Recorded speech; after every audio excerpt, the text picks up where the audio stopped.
Oke, bismillahirrahmanirrahim. Assalamualaikum. Lanjut ya. Kita akan masuk ke materi selanjutnya masih tentang uji hipotesis.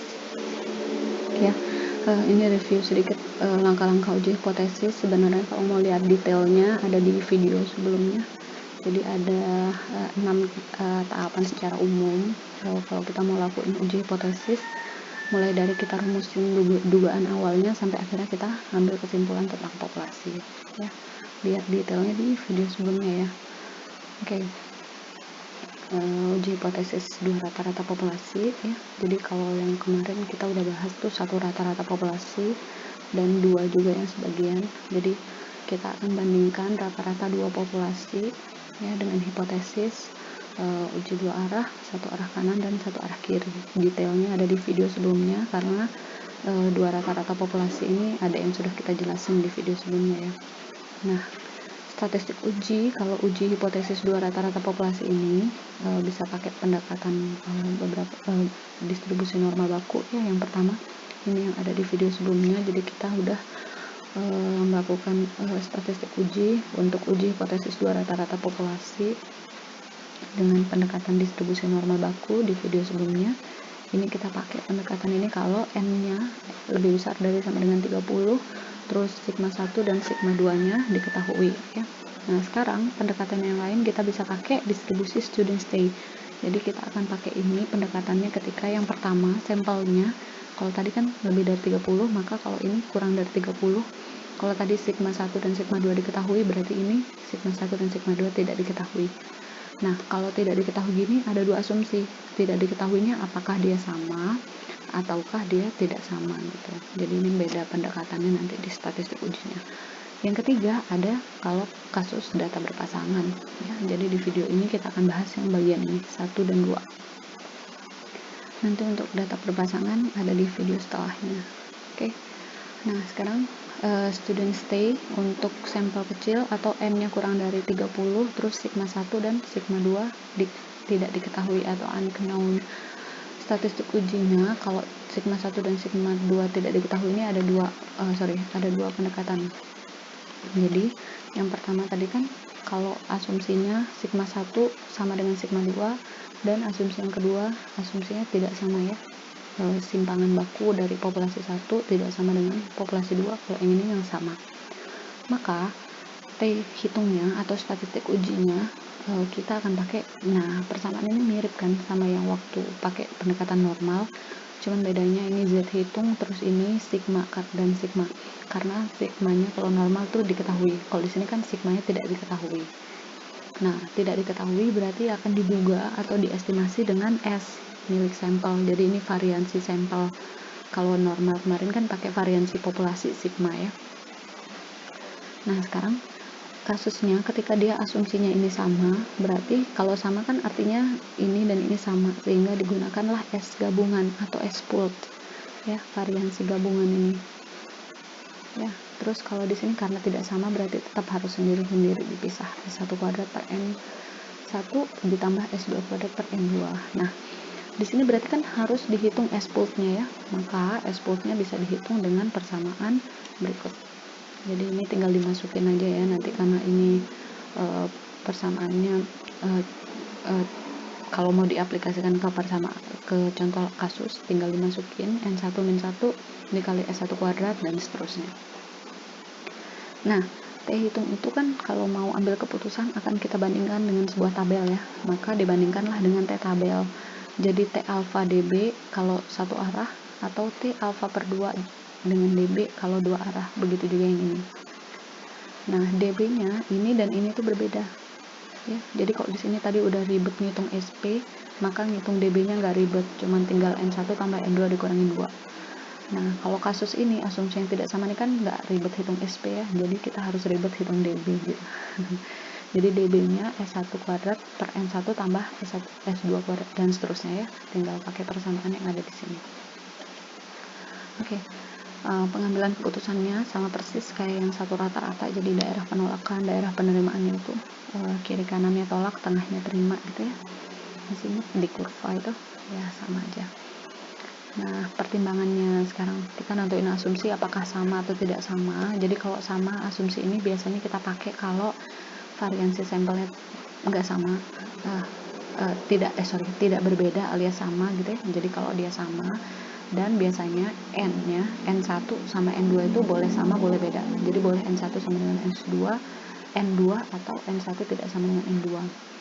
Nah, kalau asumsi yang kedua, yang tidak sama dengan ini, dipakai kalau ukuran sampelnya itu beda. Jadi N1 dan N2 harus berbeda. Terus variansinya juga berbeda. Oke. Nah, untuk uji apakah varian sama beda ini sebenarnya ada ujinya, namanya uji homogenitas varians. Bisa dipakai uji F, tapi kita belum belajar uji F, nanti ada di video setelahnya, materi setelahnya. Jadi sementara ini kita akan pakai asumsinya dulu. Jadi kita anggap sama atau nggak sama untuk tahu mau pakai persamaan yang mana tadi. Sebenarnya untuk tahu sama atau nggak sama ini pakai uji hipotesis juga. Jadi ada 2 kali kerja. Jadi ini harus diuji dulu apakah dia sama atau dia tidak sama. Pakai uji F, namanya pendekatannya distribusi F. Setelah itu baru setelah kita tahu dia sama atau dia nggak sama, baru kita pakai T yang tadi itu gitu. Tapi sementara ini karena belum kita bahas yang ini, jadi kita pakai asumsi dulu. Nah, ini contoh yang pertama. Jadi ada 2 jenis baja, diambil masing-masing 7 dan 6 sampel. Jadi ini ukurannya berbeda ya. N1-nya 7, N2-nya 6. Diambil acak, terus diuji. Masing-masing hasilnya berikut. Nah, ini baja 1 ada sampelnya ada 7. 1, 2, 3, 4, 5, 6, 7. Terus baja 2 sampelnya ada 6. Oke. Ini masih mentah banget datanya, jadi belum punya X bar sama belum punya S kuadrat. Nah, cara ngitungnya ini bisa pakai yang materi yang kalian sudah belajarin waktu statistik deskriptif sebelum UTS. Jadi X barnya gimana? Ini tambah ini di semuanya, terus dibagi 7, ini juga dibagi 6. Kalau nyari variansinya berarti gimana? Ini X min X bar dikuadratin, ditambahin semua, terus dibagi N-1, itu kan ya? Tolong nanti dicek lagi materi sebelum UTS-nya. Nah, pertanyaannya adalah kita diminta untuk menguji hipotesis dengan alfa 5% dan asumsi simpangan baku populasi sama. Nah, berarti ini kan sigma 1 sama dengan sigma 2. Berarti kalian akan pakai persamaan yang kiri tadi, yang pertama. Untuk tahu bahwa apakah baja 2 lebih tinggi dari baja 1. Ya. Oke, baja 2 lebih tinggi dari baja 1, lebih tinggi. Oke. Berarti hipotesisnya gimana? Karena lebih tinggi tadi, maka H0 itu harus tetap sama ya, karena hipotesis 0 itu biasanya mengandung kesamaan. Jadi mu1 sama dengan mu2 alias baja 1 sama dengan baja 2. Nah, H1-nya alternatifnya adalah tadi kan baja 2 lebih besar dari baja 1 atau baja 1 kurang dari baja 2. Jadi ini hipotesisnya. Nah, dari data tadi kan belum punya rata-rata simpangan baku ya, berarti harus dihitung sehingga dapatlah N1-nya 7, ini hasil X bar sama S1 kuadrat. Gimana dapat ini? Ini nanti bisa dicoba sama kalian dengan menggunakan data mentah tadi, dicoba pakai persamaan yang sudah dikasih waktu sebelum UTS, oke? Nah, terus asumsinya tadi kan ini sama ya, berarti kita akan pakai persamaan yang kiri atau persamaan pertama tadi. Jadi kita harus punya dulu karena ini sama, jadi harus digabung. Jadi harus ada S pool atau S gabungan, variansi gabungan. Ini persamaannya tinggal dimasukin aja. Yang satunya tadi kan 7 kurang 1, 6. Ini S-nya dan seterusnya, didapatlah S poolnya 7,32. Baru setelah itu baru kita carilah statistik ujinya, T hitungnya tinggal dimasukin X1 min X2 ini terus mu1 min mu2 kenapa 0? Nah, lihat di sini hipotesis. Tadi kan di sini mu1 sama dengan mu2, artinya apa kalau dia sama berarti selisihnya 0. Atau kalau kalian tahu biasanya tuh pindah ruas ya. Sama-sama dikurangin mu2 jadi mu1 min mu2 sama dengan 0. Makanya masuk ke sini tuh mu1 min mu2-nya 0. Sisanya tinggal dimasukin. Setelah dihitung nanti kalian akan dapat minus 3,34 untuk T hitung. Berarti T tabelnya gimana? Tadi kan one tail ya, uji satu arah kiri kan ya, berarti satu arah alfanya 5%. Terus degree of freedomnya karena asumsinya sigma 1-nya sama dengan sigma 2, berarti dB-nya gampang kan tadi ya. Degree of freedom atau derajat bebasnya adalah tinggal N1 tambah N2 dikurangin 2, hasilnya 11. Berarti degree of freedom-nya 11. Tinggal digabungin berarti T tabelnya adalah T alfa dengan DB11 adalah 1,796. Ini kan positifnya. Nah, karena kurva T itu kiri kanannya sama, simetris, sama kayak normal.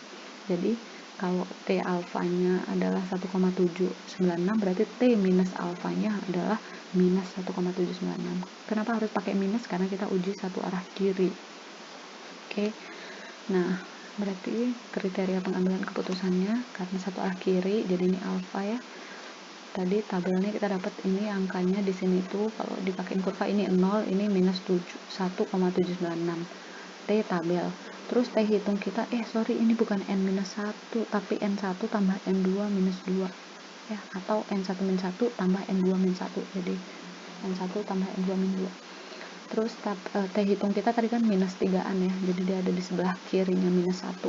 Jadi minus 3. Nah, T hitung ini ada di dalam daerah penolakan, sehingga keputusan kita adalah menolak hipotesis 0.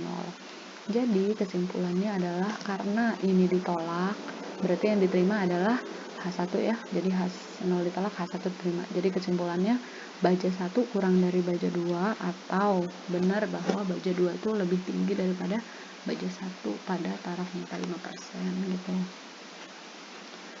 Oke, contoh kedua. Nah, sejenis barang tertentu dihasilkan menggunakan dua proses. Jadi ada proses A sama proses B.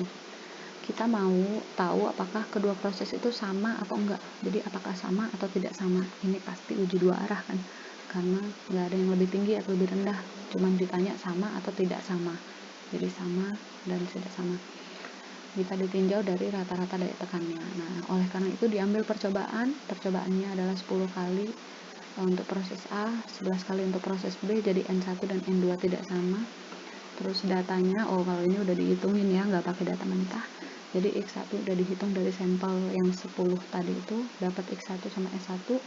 Terus dari sampel yang B 11 kali itu dapat X2 sama S2. Oke.